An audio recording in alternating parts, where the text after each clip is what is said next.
दोस्तों लोधाजी क्लासेस में आपका बहुत बहुत स्वागत है। दोस्तों अगर आप यूपीएससी, पीएससी या किसी भी स्टेट एग्जाम की अगर आप तैयारी कर रहे हैं तो एक बार ये वीडियो आप अंत तक ज़रूर देखिए। दोस्तों इसमें मैंने आपको एक टेक्निक प्रोवाइड करने की कोशिश की है जिसमें कि आपको नोट्स बनाने में काफ़ी ये वीडियो आपके लिए हेल्पफुल होने वाला है। और सभी जितने भी मेरे इस चैनल पर जितने वीडियो प्रोवाइड किए जा रहे हैं सभी के सभी इसी एक मोटो से आपके लिए प्रोवाइड किए जा रहे हैं ताकि आप को नोट्स बनाने में काफ़ी हेल्प मिल सके। चलिए दोस्तों तो बढ़ते हैं अपने सेशन की और सेशन को बढ़ने से पहले मैं आपको एक छोटी सी बात बोल देना चाहता हूं कि अगर आप इस चैनल पर नए हैं तो प्लीज़ इस चैनल को पहले सब्सक्राइब कर लीजिए और अगर वीडियो आपको पसंद आता है तो एंड में इसको लाइक ज़रूर कर ले, लाइक करके शेयर ज़रूर कर दें। दोस्तों सभी विषयों को पूरे विस्तार से पढ़ाने की कोशिश की जाती है इस चैनल पर और क्लास नोट्स के माध्यम से जो आपको प्रोवाइड किया जा रहा है, ये जो डाटा आपको प्रोवाइड किया जा रहा है दोस्तों, ये किसी भी एग्जाम के लिए सफिशिएंट डाटा है। इससे ज़्यादा आपको कहीं भी पढ़ने की आवश्यकता नहीं पड़ेगी। बस इसको आप समझते चलिए और अपने नोटबुक में या तो नोट करते चलिए। अगर आप नोट नहीं कर पा रहे हैं तो फिर हमारे टेलीग्राम चैनल पे लोधाजी क्लासेस नाम से टेलीग्राम पर एक चैनल मिल जाएगा, उस पर जाकर के आप उसको ज्वाइन कर लीजिए। वहाँ भी आपको सभी जितना भी यहाँ क्लास ली जाती है सबके सब PDF वहाँ पर मैं प्रोवाइड करता हूँ, वहाँ से आप डाउनलोड कर सकते हैं। चलिए दोस्तों तो बढ़ते अपने सेशन की ओर। पिछली क्लास में हमने पढ़ा था आंग्ल मैसूर संबंध के बारे में जिसमें हैदर अली टीपू सुल्तान के बारे में विस्तार से जाना। अगर आपने वो वीडियो नहीं देखा है तो उस वीडियो को पहले आप उस वीडियो को जाकर देख लीजिए, प्ले लिस्ट में मिल जाएगा आपको वीडियो। और दोस्तों आज का सेशन होने वाला है, बहुत जबरदस्त सेशन है आंग्ल मराठा संबंध के बारे में। आंग्ल मराठा संबंध के बारे में बात करने से पहले हम थोड़ा सा मराठा साम्राज्य के बारे में जान लें। मराठा साम्राज्य में उस समय मराठा में नारायण राव की मृत्यु हो जाने के बाद में रघुनाथ राव जो थे उन्होंने अपना पेशवा पद के लिए दावा पेश किया, जिसका फडणवीस ने घुरजोर विरोध किया क्योंकि फडणवीस चाहते थे कि माधव राव जो नारायण राव के उत्तराधिकारी थे उनको ही यहाँ के पेशवा बनाया जाए। लेकिन इनको अयोग्य घोषित करके और रघुनाथ राव ही जो अपना जो है दावा पेश कर रहे थे। तो इस मामले में दोस्तों इन सरदारों में जो बीच में संघर्ष हो रहे थे, जो संघर्ष चल रहा था, इन संघर्षों का फायदा उठाकर ही अंग्रेजों ने इन पर जो है हमला किया, यानी कि युद्ध करने की कोशिश की, अपने साम्राज्य विस्तार की कोशिश की इन मराठा क्षेत्रों में। और इसके अलावा अन्य कारण एक ये भी रहा है कि उस समय बम्बई और गुजरात वाला एक ऐसे क्षेत्र थे जहां पर जो कि इन मराठाओं के अधिकार क्षेत्र में थे। यहाँ पर व्यापारिक क्षेत्र यानी व्यापारिक उन्नति काफी तीव्र गति से होने लगी। अचानक से व्यापार के क्षेत्र में ये बहुत ज्यादा उन्नति करने लगे थे। तो इसी को लेकर के अंग्रेजों में एक लालसा बढ़ी, इनकी महत्वाकांक्षा बढ़ी। चूंकि जो क्षेत्र थे ये बंदरगाह थे, वो प्रमुख बंदरगाह थे भारत के, है ना। तो यहाँ पर जो व्यापारिक मार्ग थे ये भी इधर के काफी सुदृढ़ थे और इन्हें अधिकतर इन्हीं मार्गों से ये का व्यापार किया जाता था, इसलिए ये क्षेत्र बहुत ज्यादा सक्षम हो गए थे। तो कंपनी चाहती थी कि अपनी अर्थव्यवस्था और राजनीतिक व्यवस्था को बढ़ाने के लिए इन क्षेत्रों पर किसी भी तरह से इन पर अधिकार कर ले। तो इसी क्रम में ये कुछ युद्ध होते हैं अंग्रेज और मराठाओं के बीच में। प्रथम, द्वितीय और तृतीय युद्ध के रूप में ये संघर्ष सामने आता है। प्रथम आंग्ल मराठा युद्ध की अगर हम बात करें तो दोस्तों प्रथम आंग्ल मराठा युद्ध 1775 से 1782 के मध्य हुआ। 7 वर्षों तक ये युद्ध चला था। कंपनी की ओर से लॉर्ड केंटिंग ने युद्ध किया और मराठों की ओर से रघुनाथ राव ने। ये एकमात्र ऐसा युद्ध था, ये दोनों युद्ध एकमात्र ऐसे युद्ध थे मराठा और अंग्रेजों के बीच में जो कि मराठा साम्राज्य की ओर से लड़ा गया था। अन्यथा आगे चल करके इस मराठा साम्राज्य की में जो है फूट पड़ जाती है और इसका विभाजन हो जाता है, जो हम आगे देखेंगे। इस युद्ध के तहत दोस्तों इस युद्ध की समाप्ति जो है सालबाई की संधि के माध्यम से होती है, जो 1782 में ये संधि की जाती है। मराठा और कंपनी के मध्य में संधि होती है। संधि के तहत ही सालसेट और थाना का जो दुर्ग था जो कि मराठाओं के आधिपत्य में था, ये कंपनी को सौंप दिया जाता है और माधव राव को नया पेशवे के रूप में स्थापित किया जाता है और इन्हें अंग्रेजों का संरक्षण दिया जाता है और 3.5 लाख रुपए वार्षिक पेंशन दे करके अंग्रेज संरक्षण में इनको भेज दिया जाता है और रघुनाथ राव को पेशवा पद से हटा दिया जाता है। इसके तुरंत बाद में यानी कि 21 वर्षों का विराम इनके बीच में रहता है। 21 वर्षों के बाद में 1800 ईस्वी में नाना फडणवीस की मृत्यु हो जाती है और इनकी मृत्यु के बाद में तो जो है मराठा साम्राज्य पूरी तरह से षड्यंत्रों का एक गढ़ बन जाता है। दोस्तों यह षड्यंत्र इतने होने लगते हैं कि बस इसका विभाजन ही होना अवश्यंभावी हो जाता है। तो मराठा साम्राज्य का विभाजन होता है। इधर बाजीराव द्वितीय, भोसले, सिंधिया और होलकर के मध्य में इस पूरे मराठा साम्राज्य का विभाजन हो जाता है। और ये जो केंद्र था पूरी तरह से कमजोर पड़ जाता है दोस्तों, पूरी तरह से मराठा साम्राज्य का केंद्र कमजोर। अब बात करते हैं तृतीय आंग्ल मराठा युद्ध के बारे में।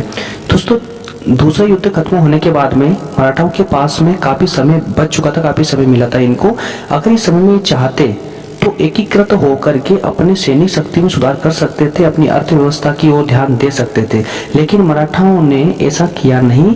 इनके संघर्ष के चलते, इनके के मतभेदों के चलते ये ऐसा करने में समर्थ नहीं रहे और इसी कारण से इनकी नींव ही कमजोर पड़ती चली गई। इनके षड्यंत्र जैसे जैसे बढ़ते गए वैसे वैसे मराठा साम्राज्य की नींव में भी कमजोर पड़ती चली गई और इसी का फायदा अंग्रेजों ने उठाते उठाते एक समय ऐसा आया कि तृतीय आंग्ल मैसूर युद्ध का समय ऐसा आया जब अंग्रेजों ने पूरी तरह से मराठा साम्राज्य पर अपना अधिकार स्थापित कर लिया।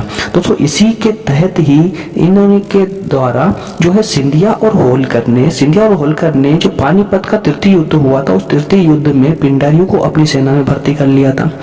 तृतीय आंग्ल मराठा युद्ध के तहत ही इन्होंने अंग्रेजों के विरुद्ध जो है पिंडारियों को युद्ध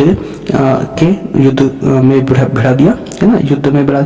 इसके तहत क्या होता है कि पिंडारी जो है सभी जानते हैं कि पिंडारी लूटमार पद्धति को अपनाते थे, है ना, छापामार युद्ध पद्धति के द्वारा ही ये युद्ध करते थे। इस छापामार युद्ध पद्धति के द्वारा इन पिंडारियों ने अंग्रेजों की नाक में दम करके रखा हुआ था और इसी के तहत उस समय हेस्टिंग थे कंपनी का उसको ऑपरेट करने वाले। हेस्टिंग ने जो पिंडारियों का दमन करने की जो नीति अपनाई, सबने कोशिश कीजिए, हेस्टिंग ने पिंडारियों के दमन करने की जो नीति अपनाई थी उसी नीति को आंग्ल मराठा तृतीय युद्ध के नाम से जाना जाता है। और इस युद्ध में पराजय के कारण क्या रहे हैं, युद्ध कब हुआ, कहां हुआ था, तो ये युद्ध जो दोस्तों पिंडारियों कंपनी के बीच में, हेस्टिंग के बीच में जो युद्ध हुआ था ये किरकी नामक स्थान पर हुआ था, जिसमें पिंडारियों की हालांकि हार हो जाती है लेकिन काफी अपना जो है इन्होंने काफी शक्ति दिखाई थी इस युद्ध के तहत। ठीक है, युद्ध की पराजय के कारण क्या रहे कि पराजय के कारण तो अब तक तो समझ चुके हैं कि पराजय कारण क्या थे। पहली बात देखिए, विभाजन हो चुका था किसका, मराठा साम्राज्य का, तो वहां की शक्तियां खत्म हो चुकी थी, आर्थिक सामाजिक राजनीतिक सभी प्रकार की शक्तियां जो है खत्म हो चुकी थी और इन शक्तियों, इन कमजोरियों को चलते ही वो अपनी सैनिक शक्ति में ना वृद्धि कर पाए और ना ही उनका शुद्धिकरण कर पाए। और जो बची कुछ शक्तियां इनके पास थी भी तो वो उनके ऊपर भी ध्यान नहीं दे पाए और वो भी कमजोर धीरे धीरे पड़ती चली गई और बचा खोचा जो था वो इनके विभाजन की वजह से सब कुछ टूट के बिखर गया। मराठा साम्राज्य पूरी तरह से ध्वस्त अब हो चुका था। तो इसी क्रम में क्या हो रहा था कि सभी, चाहे वो सिंधिया हो, भोसले हो या फिर आपके बाजीराव होती क्यों ना हो, ये सभी क्या चाहते थे कि अपने स्वतंत्र अस्तित्व को स्थापित करना चाहते थे, उसी में लगे हुए थे। और स्वतंत्र अस्तित्व की भावनाओं के कारण ही ये केंद्रीय मराठा जो शक्ति थी वो पूरी तरह कमजोर हो गई, उस पर किसी ने ध्यान नहीं दिया। आपसी षड्यंत्र इनके प्रमुख कारण रहे हैं युद्ध में हारने के। आर्थिक नीति कमजोर हो चुकी थी, आय भी जो है इनकी पूरी तरह से सीमित हो चुकी थी, सिमट चुकी थी और व्यक्तिगत जो निष्ठा और जात पात की भावना इनके अंदर जो है घर कर चुकी थी। और सबसे इंपॉर्टेंट चीज जो कि गुप्तचर व्यवस्था जो होना चाहिए एक राज्य के अंदर, तो वो तो बिल्कुल भी सक्षम इनकी नहीं थी। वैसे तो नहीं थी ही नहीं है, वो थी भी तो वो बिल्कुल भी सक्षम नहीं। और तीनों युद्धों के तहत जो संधियां हुई है वो संधियों को मैंने अलग से क्रम में रखने की कोशिश की है। इन तीनों युद्धों में दोस्तों प्रथम युद्ध में 1782 में जो मैंने बताया आपको सालबाई की संधि हुई थी, रघुनाथ राव के साथ में हुई थी। ठीक है, इंपॉर्टेंट है, याद रखना। इसके बाद में 1802 में बेसिन की संधि हुई थी बाजीराव द्वितीय के साथ। ठीक है, इसके बाद 1803 में देवगांव की संधि हुई, सुरती अर्जुनगांव की संधि हुई और 1805 में दोस्तों राजपुर घाट की संधि हुई थी होलकर के साथ में। ठीक है, तो इस प्रकार से संधियों का सिलसिला खत्म होता है दोस्तों। अब आगे हम डिस्कस करते हैं इसमें सहायक संधि जो कि लॉर्ड वेलेस्ली के द्वारा लाए गए थे। सिर्फ 5 मिनट की संधि होगी लेकिन बहुत इंपॉर्टेंट दोस्तों संधि है, इसको बहुत अच्छे से समझने की आप कोशिश कीजिएगा। लॉर्ड वेलेस्ली के द्वारा ये संधि लाई गई थी, लेकिन संधि लाई क्यों गई थी, इसकी क्या कारण थे लाने की, इसकी शर्तें क्या थी, इसका क्या लाभ हुआ कंपनी को और भारत के जो देश राज्य थे उन पे क्या प्रभाव पड़ा, इसको चलिए अच्छे से समझने की एक कोशिश करते हैं। तो दोस्तों सहायक संधि जो वेलेस्ली के द्वारा लाई गई थी उसको लाने का कारण यह था कि वेलेस्ली जब भारत का गवर्नर बनकर आया, कंपनी गवर्नर बनकर जब भारत में आए तो वो चाहते थे कि भारत पर पूर्ण साम्राज्य स्थापित किया जाए, यानी कि पूरे भारत पे अपने साम्राज्य की स्थापना चाहते थे। और इसी क्रम में उनके मार्ग में जो बाधक बने हुए थे वो फ्रांसीसी बने हुए थे, तो फ्रांसीसियों के प्रभाव में कमी करना चाहते थे, उनको सफाया ही करना चाहते थे यहाँ से। तो इसी को लेकर के उन्होंने एक संधि, एक योजना बनाई, उस योजना के तहत कुछ शर्तें रख दी गई और सहायक संधि का नाम उसको दे दिया गया। सहायक संधि की दोस्तों शर्तें ये थी, इसकी विशेषता ये थी कि जिस राज्य के साथ में ये संधि की जाएगी, जिस राज्य के साथ में संधि की जाएगी, उस राज्य को जो शत्रु राज्य के व्यक्ति थे यानी कि जो फ्रांसीसी लोग हैं, उनको ना तो वो राज्य में नौकरी मिलेगी और ना ही उस राज्य में उन फ्रांसीसियों को कोई शरण देगा। प्रथम कंडीशन थी। दूसरी कंडीशन थी कि जो विदेश नीति उस राज्य की, जिस राज्य के साथ में संधि की जा रही है, उस राज्य की विदेश नीति कंपनी के हाथ में चली जाएगी। दूसरा, अंग्रेजी सेना स्थापित की जाएगी कहां पर, उस राज्य में, लेकिन उसका खर्चा जो है वो देशी राज्य ही वहन करेगा, ठीक है। और ब्रिटिश रेजिडेंट भी नियुक्त किया जाएगा उस राज्य के लिए, है ना। और इसी के तहत आश्वासन दिया गया कंपनी की ओर से देशी राज्य को कि कंपनी की ओर से कोई भी उनके आंतरिक मामलों में, आंतरिक शासन में हस्तक्षेप नहीं करेंगे, लेकिन इसे बोलने मात्र की बात थी। हस्तक्षेप ब्रिटिश रेजिडेंट के द्वारा किया गया, ठीक है। कंपनी को इसका लाभ क्या हुआ दोस्तों? कंपनी का लाभ यह हुआ कि राज्यों में फ्रांसीसियों का प्रभाव समाप्त हो गया। जिस राज्य ने ये संधि अपनाई, जिस राज्य ने संधि की शर्तों को स्वीकृत किया, उस राज्य से फ्रांसीसियों का प्रभाव समाप्त होता चला गया। विदेश नीति कंपनी के हाथ में आने से उनके प्रभाव में वृद्धि हो गई, अंग्रेजों के प्रभाव में बढ़ने लगा, उनकी आर्थिक वृद्धि भी हुई है।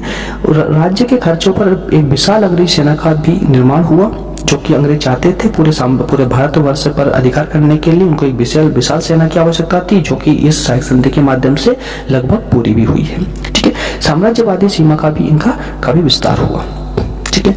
इसी के तहत देशी रियासतों पर इसका क्या प्रभाव पड़ा है उसके बारे में एक नजर डालते हैं। तो उसमें देखिए, विदेश नीति कंपनी के हाथों में जाने से इनकी आर्थिक स्थिति या और बोले कि इनकी स्वतंत्रता जो थी वो पूरी तरह से समाप्त हो गई। आर्थिक स्थिति भी बहुत ज्यादा दयनीय हो चुकी थी और ब्रिटिश रेजिडेंट जो प्रत्येक राज्य में कंपनी की ओर से नियुक्त किए गए थे, वो भी शासन में हस्तक्षेप करने लगे थे, ठीक है। उस सेना का खर्च बहुत ज्यादा होने के कारण ये उनका खर्च नहीं उठा पाते थे और इस कारण से राज्य का एक बड़ा भूभाग जो है कंपनी के अंडर में चला जाता था और इस प्रकार से भारतीय राज्यों का निरंतर पतन होता चला गया। और जो सहायक संधि थी, सहायक संधि का जो क्रियान्वयन हुआ है वो क्रियान्वयन किस प्रकार से हुआ दोस्तों? तो सबसे पहले 1798 में निजाम के साथ हुआ था। बंगाल के जो निजाम थे उनके साथ में संधि की शर्तों को आरोपित किया गया था इनके ऊपर। तत्पश्चात मैसूर में 1799, अवध 1801, मराठा 1802, भोसले 1803 और सिंधिया 1804, इस प्रकार से क्रमानुसार इन पर इस संधि की शर्तें जो है आरोपित की गई।